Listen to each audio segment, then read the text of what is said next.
ഒപ്പം പത്തനംതിട്ടയിൽ നിന്നാണ് മലയാളപ്പുഴയിൽ നിന്ന് തത്സമയം നമുക്കൊപ്പം ചേരുന്നുണ്ട് പ്രവീൺ. Good morning Praveen. ഇന്നലെയും പത്തനംതിട്ടയിൽ തോരാ മഴയായിരുന്നു എന്നാണ് കേട്ടത്.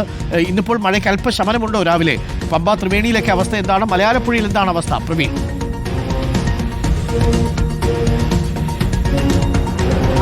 മലയാളപ്പുഴയിൽ ഇന്നലെ രാത്രി ശക്തമായിട്ടുള്ള കാറ്റാണ് വീശിയടിച്ചത്. 10ഓളം വീടുകൾക്ക് കേടുപാടുകൾ സംഭവിച്ചിട്ടുണ്ട്. ഒരു വീടിന് മുകളിലേക്ക് മരം കടപുഴകി വീണ ആ വീട്ടിലെ ഗൃഹനാഥനും അദ്ദേഹത്തിൻ്റെ ഭാര്യയ്ക്കും പരിക്കേറ്റിട്ടുണ്ട്. ഇപ്പോൾ പരിക്കേറ്റ കൃഷ്ണൻ നായർ തന്നെ നമ്മോടൊപ്പമുണ്ട്. ഇതിപ്പോൾ അദ്ദേഹത്തിൻ്റെ ഒരു സുഹൃത്തിൻ്റെ വീടാണ്. കാരണം ആ വീട് തകർന്നതുകൊണ്ട് അദ്ദേഹത്തെ ഇപ്പോൾ തൽക്കാലം ഈ വീട്ടിലേക്ക് മാറ്റിയിരിക്കുകയാണ്. എന്താ ഇന്നലെ രാത്രി സംഭവിച്ചത്? രാത്രി കാറ്റടിച്ചു, മരം വീണ്, വീട് തകർന്നു. വീട്ടിൽ അകത്ത് ആരൊക്കെ ഉണ്ടായിരുന്നു? ഉള്ളായിരുന്നു, ഞാനും ഭാര്യയുള്ളായിരുന്നു. തലയ്ക്ക് പരിക്കേറ്റു? തലയ്ക്കും കൈക്കും കാലിനും ഇപ്പോൾ പുഷ്പഗിരി ഇപ്പോൾ നടക്കുക. കോട്ടയത്ത് പോകാൻ പറഞ്ഞു. അപ്പോൾ അവിടെ പോയാൽ ബുദ്ധിമുട്ടാണ്, അതുകൊണ്ട് പുഷ്പഗിരി പോകും. എന്താ ഇന്നലെ സംഭവിച്ചത്? കാറ്റ് അടിച്ച് മരം മുകളിലേക്ക് വീടിന് മുകളിലേക്ക് വീണു. ഞാനും എൻ്റെ ഭർത്താവ് അവിടെ നിൽക്കുമായിരുന്നു. ആ സമയത്താണ് കാറ്റടിച്ച് പിന്നെ ഓടെല്ലാം കൂടെ തലയുടെ ഉണ്ട്. എൻ്റെ ഇവിടെ ഈ ഭാഗത്ത് രണ്ടിടത്തും മുഴച്ച് ഈ തോളയിലോട്ട് വന്ന് വീണു. ഇവിടെ കൈയൊന്നും അനക്കാൻ പോയി, കൈയൊക്കെ കീറുകയും കാല് മുറിയുകയും ഒക്കെ ചെയ്തു. അത് കഴിഞ്ഞ് പിന്നെ ഞാൻ ഈ മനുഷ്യനെയും വിളിച്ചുകൊണ്ട് ഇവിടെ വന്ന് മേളി ഒരു വീട്ടിൽ വന്നിരുന്നേച്ച് അവിടെ അപ്പോഴത്തെ അങ്ങ് രക്തം ഒരുപാട് എടുത്തു.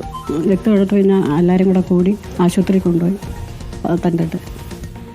അങ്ങനെ അവിടെ ചെന്നപ്പം കോട്ടയത്തിന് പോകണമെന്ന് പറഞ്ഞു. അങ്ങനെ പിന്നെ മരുന്ന് വെച്ച് ഞാൻ ഇന്നിപ്പോൾ പോവാം, പുഷ്പഗിരിയിലോ എല്ലാം പോകും. അരുൺ, ശക്തമായിട്ടുള്ള കാറ്റിൽ മലയാളപ്പുഴ മേഖലയിൽ വലിയ നാശനഷ്ടമാണ് ഉണ്ടായിരിക്കുന്നത്. ഇപ്പോൾ പരിക്കേറ്റ അദ്ദേഹം ഇപ്പോൾ വിദഗ്ധ ചികിത്സയ്ക്കായി മറ്റൊരു ആശുപത്രിയിലേക്ക് പോകാൻ ഒരുങ്ങുകയാണ്. എല്ലായിടങ്ങളിലും മരം കടപുഴകി വീണ് തന്നെയാണ് ഇത്തരത്തിൽ വീടുകൾക്ക് കേടുപാടുകൾ സംഭവിച്ചു. പക്ഷേ ഒരു വീട്ടിലുണ്ടായിരുന്ന ഇപ്പോൾ മഴയുടെ ശക്തി അല്പം കുറഞ്ഞിട്ടുണ്ട് അരുൺ. ഇന്നലെ രാത്രി പക്ഷേ പത്തനംതിട്ട മലയോര മേഖലകളിലും ശബരിമല മേഖലയിലും ശക്തമായിട്ടുള്ള മഴയാണ് പെയ്തത്.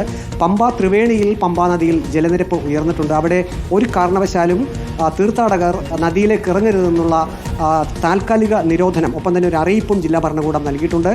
തീർത്ഥാടകർ മല കയറുമ്പോൾ പ്രത്യേകം ജാഗ്രത പുലർത്തണമെന്ന നിർദ്ദേശം കൂടി തിരുവിതാംകൂർ ദേവസ്വം ബോർഡ് നൽകിയിട്ടുണ്ട്. പമ്പ ത്രിവേണിയിൽ വാഹന പാർക്കിങ്ങിനും താൽക്കാലികമായിട്ടുള്ള നിരോധനം ഏർപ്പെടുത്തിയിട്ടുണ്ട്. ഏതായാലും ശബരിമലയിലേക്കുള്ള വനപാതയിൽ, അങ്ങോട്ടേക്കുള്ള പാതയിലെല്ലാം ഫയർഫോഴ്സിൻ്റെയും ഒപ്പം തന്നെ പോലീസിൻ്റെയും ഒക്കെ നിരീക്ഷണ സംവിധാനങ്ങൾ ശക്തമാക്കിയിട്ടുണ്ട്. പമ്പ ത്രിവേണിയിൽ തന്നെ പോലീസും ഫയർഫോഴ്സും എല്ലാം ക്യാമ്പ് തന്നെ ചെയ്താണ് ഇപ്പോൾ കാണുന്ന ദൃശ്യങ്ങൾ പമ്പ ത്രിവേണിയിലെ ദൃശ്യങ്ങളാണ്.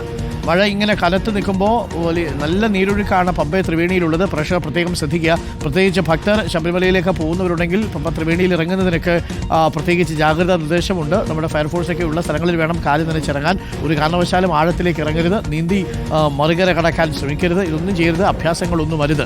പ്രത്യേകിച്ച് മഴയുടെ സമയത്ത് മുന്നറിയിപ്പുണ്ട് ദേവസ്വം ബോർഡിൻ്റെ ഭാഗത്തുനിന്ന് എന്നുള്ളത് പ്രേക്ഷകരെ പ്രത്യേകം അറിയിക്കുന്നു. പമ്പ ത്രിവേണിയിൽ ജലനിരപ്പ് ഉയർന്നിരിക്കുന്ന ഒരു സാഹചര്യമുണ്ട്. എപ്പോൾ വേണമെങ്കിലും ജലനിരപ്പ് ക്രമാതീതമായിട്ട് ഉയരാം. ഭക്തർക്ക് ജാഗ്രത നിർദ്ദേശമുണ്ട്.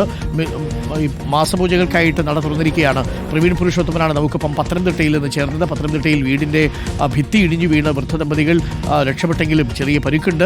അതിൽ കൃഷ്ണൻ നായരുടെ പരിക്കാണ് നമ്മൾ നേരത്തെ കണ്ടതും. ഒരു ഭാഗം പൂർണ്ണമായിട്ടും ഇടിഞ്ഞു വീഴുകയായിരുന്നു എന്നുള്ളത് പ്രേക്ഷകർ കണ്ടു. മരം വീണ് ഒരു ഭാഗത്തെ മേൽക്കൂരയിലെ ഓടുകളെല്ലാം പൊളിഞ്ഞ് പോയതും പ്രേക്ഷകർ ഇപ്പോൾ കണ്ടിട്ടുണ്ട്. ഇത് തലയ്ക്ക് വീണാണ് അപകടമുണ്ടായത്. എന്തായാലും അത്ഭുതകരമായി അവർ രക്ഷപ്പെട്ടു. പക്ഷേ തലയ്ക്ക് പരിക്കേറ്റിട്ടുണ്ട്, ഗുരുതരമായി പരിക്കേറ്റിട്ടുണ്ട് കൃഷ്ണൻ നായർക്ക്. നോക്കൂ, വീടിൻ്റെ ഉൾഭാഗം മരം വീണ് രാത്രി കിടന്നുറങ്ങുന്ന സമയത്ത് നമ്മുടെയൊക്കെ വീടിൻ്റെ മുകളിലേക്ക് ഇങ്ങനെ മരം വീണാൽ എന്താ ചെയ്യുക അല്ലേ? എങ്ങനെയാണ് രക്ഷപ്പെടാൻ കഴിയുക? ഒരിക്കൽ കൂടി ഞാൻ പ്രേക്ഷകരോട് പറയുന്നു, വീടിന് പുറത്തേക്ക് ചാഞ്ഞു കിടക്കുന്ന മരങ്ങളോ മരച്ചില്ലകളോ ഉണ്ടെങ്കിൽ അധികാരികളോട് പറഞ്ഞ് എത്രയും പെട്ടെന്ന് നിങ്ങൾ വെട്ടി മാറ്റണം. ഇല്ലെങ്കിൽ നമ്മൾ ഇതുപോലുള്ള കാഴ്ചകൾ കാണേണ്ടി വരും. നമ്മൾ തുടർച്ചയായിട്ട് പറഞ്ഞുകൊണ്ടിരിക്കുന്നതാണ്. നമ്മളത് കളിയായിട്ട് വിചാരിക്കരുത്. കാരണം മഴയും കാറ്റും ഒരുപോലെയാണ് വരുന്നത്. ഇരട്ട ചക്രവാത ചുഴിയുണ്ട്, കാറ്റും ശക്തമാണ് എന്നുള്ളത് കൊണ്ടാണ് ഈ അപകടം കൂടുതലുണ്ടാവുന്നത്. അപ്പോൾ പ്രവീണാണ് നമുക്കിപ്പം ചേർന്ന് നമുക്ക്